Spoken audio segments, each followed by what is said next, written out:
Good Monday morning to you. Tonight we have the game, of course, the Giants at home against Seattle, but this probably won't get posted in time to even see it. But we look at the go-ahead lines here, and we'll look at what happened last week.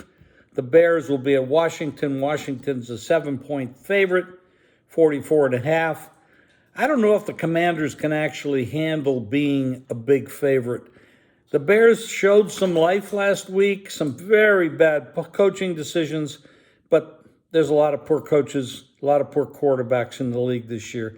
It's just one of those periods where some players that are starting to pick up show some life, and others are just falling off. But Fields played pretty well, and so did the Commanders' quarterback Howell. So we see some life there. Let's see if it continues.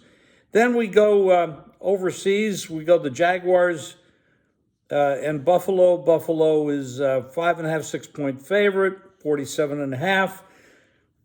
Probably got to look at the over here. Both teams will move the ball. Buffalo coming off the big Miami win. The Jaguars showed a little life last week against a pretty bad team in Atlanta. The Jaguars might be a take, but, you know, they really haven't played that well this year. Then we go down to the Giants playing Monday night, go to Miami, and Miami's a 9.5-point favorite, 49.5. We got to see if the center comes back for Miami. Tua got sacked a lot last week, but that was a pretty good defense on Buffalo's part, and they ate them up. But Tua hadn't been sacked all year very much, and they got shown up a lot last week, and that was tough.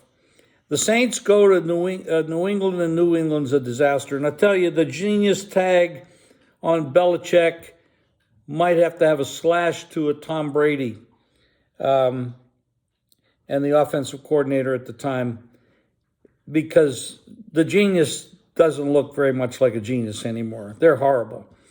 And the Saints, not too good either.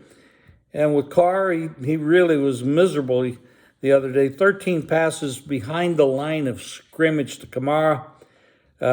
Not showing any life there. Patriots 1.5 in that spot. Baltimore shows life with all the injuries they have. They're 4.5-point favorite at Pittsburgh, which is an absolute take on Pittsburgh, but what the hell is going on with the Steelers and their quarterback situation? And then we got to the Panthers, who are absolutely terrible. 9-point dog at the Lions. I don't know if the Lions can handle being such a big favorite. I can't remember the Lions being this big of a favorite in decades. We'll come back with the rest of them later.